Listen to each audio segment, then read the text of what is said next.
તમે કોણ? આ સાઈડ થી જતી હતી ને એટલે આ છાયડો જોયો એટલે મને થયું કે થોડો આરામ કરી લઉં. બેસો બેસો. लेकिन एक सेकंड આ વખતે ગરમી બહુ પડે નહીં બેન?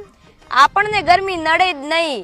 ઉનાળામાં ફૂલ એસી ચાલુ કરી દેવાની, શિયાળામાં ફૂલ હીટર ચાલુ કરી દેવાનું.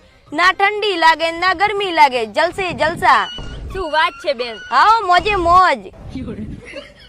બેન તમારે બિલ તો આવતું જ હશે ને? નહીં, બિલ તો આપણે આવે જ નહીં. કેમ આટલું બધું છે તો બિલ ના આવે? અરે બેન ડાયરેક્ટ. હે ડાયરેક્ટ? અરે આંકડી. શું વાત છે? કોનો ફોન આવ્યો છે?